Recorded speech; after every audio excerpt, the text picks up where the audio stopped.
Перед заседанием здесь бизнесмены презентовали свои идеи, которые требуют инвестиций. Всего более 30 проектов. Один из самых недорогостоящих по переработке органических отходов при помощи дождевых червей. Благодаря этому появляется возможность повысить урожайность любых культур на 350%.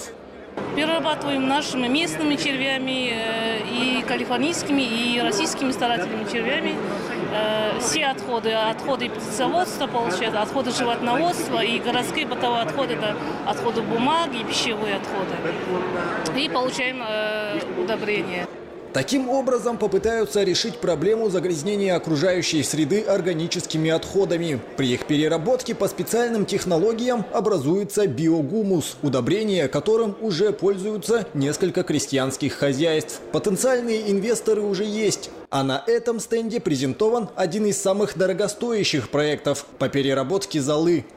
У нас в области очень много электростанций, и суммарно мы сжигаем, наверное, где-то 25 миллионов тонн угля в год по области. Из них 40%, то есть больше 10 миллионов тонн каждый год образуется золы. Зола складируется, создают проблемы нашей экологии, значит, место занимает. Вот мы хотим нашим проектом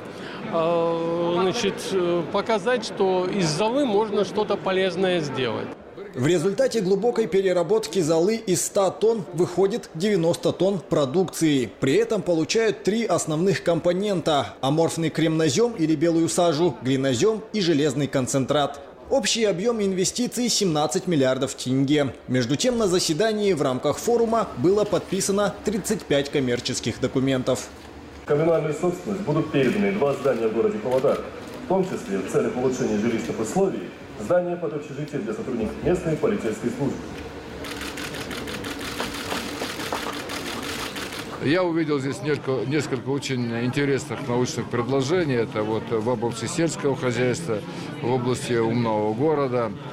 Несколько интересных проектов по углублению переработки, скажем, углеводородного сырья.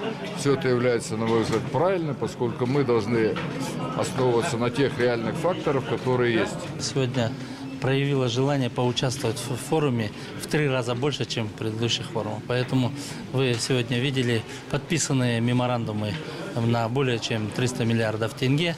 Я думаю, что они одномоментный эффект сегодня не получат, но в целом есть желание, есть климат инвестиционный в Павлодарской области.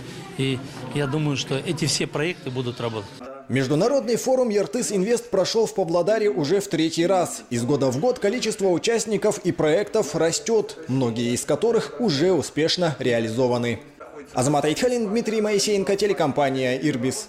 Как вы, может быть, знаете, недавно